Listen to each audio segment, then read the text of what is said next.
forme de panique qui a consisté à comprendre que le départ des usines avait beaucoup coûté à notre pays et qu'au fond, c'était une perte de souveraineté, d'indépendance. Et puis, en cas de crise, ça pouvait même se révéler tout à fait dramatique. Donc, l'opinion a beaucoup évolué. Il y a quelques indicateurs qui sont très spectaculaires en 10 ans. Alors, j'en donne un qui d'ailleurs pas peut-être le plus, mais qui est assez symbolique dans son évolution. Il y a 10 ans, les Français, quand on les interrogeait, on leur disait est-ce que vous seriez prêt à payer un peu plus cher un produit pour acheter français? 20% disaient oui, 80% disaient non. Aujourd'hui, c'est exactement le contraire. 80% disent oui, 20% disent non. Alors, je ne suis pas sûr qu'ils le fassent derrière, mais en tout cas, c'est une prise de conscience de cette vision évolutive de l'opinion. Et vous savez, quand l'opinion est prête, les politiques suivent. Moi, j'ai fait pendant 20 ans de la politique. C'est un peu comme les entreprises qui fabriquent du textile. Quand les clients veulent une couleur, les entreprises, elles la fabriquent. Et bien, en politique, quand l'opinion est prête, les politiques suivent. Je pense qu'il y a, à la sortie de la Covid, à la fois cette prise de conscience renforcée, une nouvelle génération de créateurs d'entreprises qui a envie de jouer cet enjeu-là, des mesures gouvernementales, alors qu'on peut toujours estimer pas suffisantes, mais que moi je considère comme étant extrêmement intéressantes sur les plans de relance, sur le soutien à la création d'entreprises, sur l'action de BPI et d'un certain nombre d'organismes sur ce sujet, et puis des consommateurs qui semblent plus intéressés à cette question et plus prêts. Donc tout ça est un bon environnement. Je n'oublie pas votre question. Je pense qu'on est sur un balbutiement positif, que depuis maintenant 3 ans, on ouvre plus d'usines qu'on en ferme en France. Alors, à 1 ou 2 unités près. Hein. Mais enfin, bon, c'est déjà un bon signe. Et que si on veut une France des usines, c'est ça mon combat. Mon combat, c'est qu'il faut retrouver des lieux de production, des ateliers, des usines, et que c'est structurant, et que c'est un projet de société, produire en France. C'est pas seulement se faire plaisir, c'est un projet de société, c'est mobiliser la société pour produire, c'est mobiliser les créateurs d'entreprises, c'est mobiliser le territoire, c'est mobiliser l'innovation, c'est mobiliser la commercialisation, c'est mobiliser, j'étais hier à l'entrée à l'Académie des Beaux-Arts d'un artiste français qui s'appelle Jean-Michel Ottoniel, qui fait de magnifiques sculptures. Eh bien, les artistes, ils portent le Made in France parce que quand on exporte, quand on achète un produit français, on est, si j'ose dire, dans l'imaginaire français et les artistes participent. Donc, vous voyez, moi, je plaide, et si à travers cette conférence, des candidats à l'élection présidentielle m'entendent, c'est de leur dire, mais c'est pas la branche économique d'un programme politique, c'est le cœur du programme politique.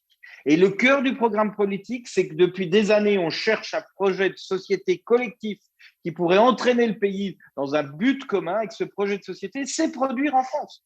C'est ça la logique. Et qu'on peut mobiliser tous les étages de la société, du plus modeste au plus capé, du plus éloigné des métropoles au plus au cœur des métropoles, autour de ce projet de production. Et effectivement, le secteur que vous incarnez aujourd'hui, que vous représentez, du textile, eh bien, il a été sans doute le premier à partir. Il faut qu'il soit le premier à revenir pour montrer au fond que ce qu'on pensait plus possible, qu'on avait oublié, pas regardé, est aujourd'hui tout à fait possible. Et j'en visite quasiment toutes les semaines, des ateliers en produits, des créateurs qui créent. J'ai moi-même créé une entreprise, on utilise du textile et du textile durable, et qu'on peut concilier Made in France, savoir-faire, emploi local, mobilisation de la société et bonne gestion environnementale, que tout ça, c'est des valeurs qui s'additionnent et qui peuvent créer aussi de la fierté et du bien-être. Parce qu'honnêtement, quand je visite l'atelier de couture, on fait les housses pour les jolis petits poufs que je lance sur le marché Made in France. Eh bien, je me dis que les couturières qui sont là, elles ont une vie plus valorisante et plus épanouissante que leurs sœurs ou leurs belles-sœurs qui passent des codes-barres dans les supermarchés et qui travaillent pour gagner leur vie, mais qui ne sont pas très épanouis par ces métiers de service qui sont pas toujours valorisants. Voilà, donc c'est un vrai sujet. Ça part dans le bon sens. Maintenant, il faut qu'on pousse tous ensemble, et j'espère que la période électorale, qui est toujours une période de débat, fera aussi de cette question un vrai sujet de débat public et de débat global. Bien sûr, on l'espère aussi de tout cœur. Qu'est-ce qu'il faut faire si vous deviez écrire le programme du Made in France d'un candidat? Vous suggéreriez quoi comme mesure urgente? Voilà, qu'est-ce qu'il faut faire d'urgent pour aider le mouvement à s'accélérer, on va dire? Alors, il y a beaucoup de choses urgentes. Après, je n'ai pas forcément mis dans ma tête ce matin une liste de priorités sur ce sujet. Mais d'abord, je pense il y a d'abord un problème de communication. C'est-à-dire que si on veut avoir des usines et du Made in France, il faut avoir des gens qui y travaillent. Et pour avoir des gens qui y travaillent, il faut certes les former, mais former des gens qui n'ont pas envie de venir, ça ne sert à rien. Et qu'il faut d'abord expliquer que produire, que fabriquer, c'est pour la société extrêmement important.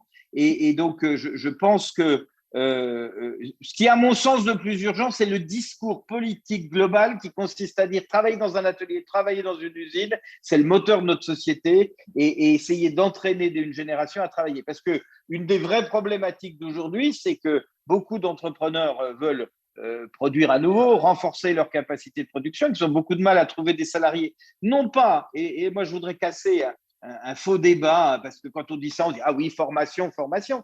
Ce n'est pas les outils de formation qui manquent, il faut peut-être les adapter, les rendre plus opérationnels, c'est l'envie d'aller bosser. C'est l'envie d'aller bosser dans une usine. Moi, l'entreprise, pardon de revenir toujours à moi, mais c'est mon expérience de terrain qui fabrique les bases en bois de mes poufs. Ils cherchent depuis un an quelqu'un pour agrafer de façon professionnelle. Ils n'arrivent pas à trouver. Ils n'arrivent pas à trouver à Rouen sur ce sujet. Donc, pour moi, la première urgence, c'est communiquer pour rendre l'acte de produire un acte héroïque et citoyen.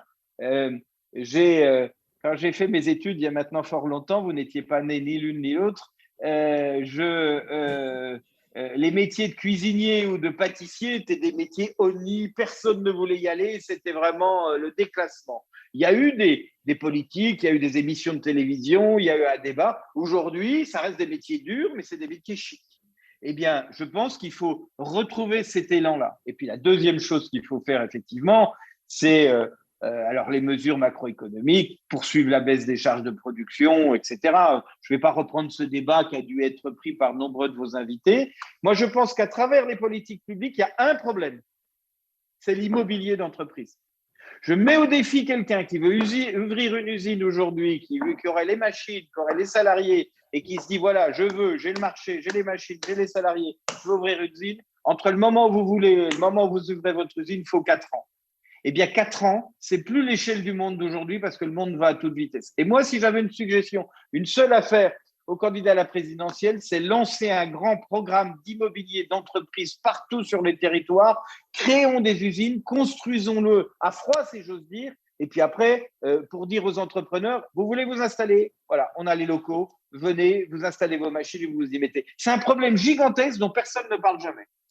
Vécu aussi pour nous qui avons un atelier de production et qui l'étendons, l'immobilier, c'est une vraie question, effectivement. Et là, si vous voulez, les entreprises, c'est une vraie question. Les moyens de la Caisse des dépôts, les moyens de l'État pourraient préfinancer, les collectivités pourraient construire, et honnêtement, ce ne serait pas de l'argent perdu, parce que même si vous avez des sites ou des ateliers qui ne trouvent pas preneur dans un premier temps, chacun sait, en bon père de famille, que quand vous avez de l'immobilier, vous ne perdez jamais beaucoup d'argent sur ce sujet-là. Ce serait de l'argent bien placé sur ce sujet-là. Construisons des usines. N'imaginons pas qu'on va faire une France productive si on ne construit pas des usines. Et construisons des usines en masse, parce que je suis persuadé que si on règle ce problème, eh bien, on aura beaucoup plus de gens qui viendront et qui se relocaliseront, qui se développeront, si on règle ce problème-là. Et vous avouerez que ce n'est pas un sujet très sexy, ça n'a pas dû rentrer dans le cerveau des énarques qui pensent macroéconomie, charges, etc. Et pourtant, moi, c'est ce que j'entends tous les jours quand je vois des chefs d'entreprise, c'est de me dire, je ne trouve pas de salariés parce qu'ils n'ont pas envie de venir dans une usine, et puis je ne peux pas agrandir mon atelier parce que je n'ai pas de locaux. Très grand merci pour nous avoir partagé tous ces points. C'est effectivement des points très concrets et des verrous à lever effectivement pour qu'on ait effectivement une usine dans chaque ville ou dans chaque village. Un grand merci encore. Et puis, vous êtes le bienvenu chez nous. Je vous promenez beaucoup si vous passez dans le Nord. Bienvenue à Plateau Fertile. Vous verrez aussi un vrai atelier avec des gens qui sont très fiers d'y travailler.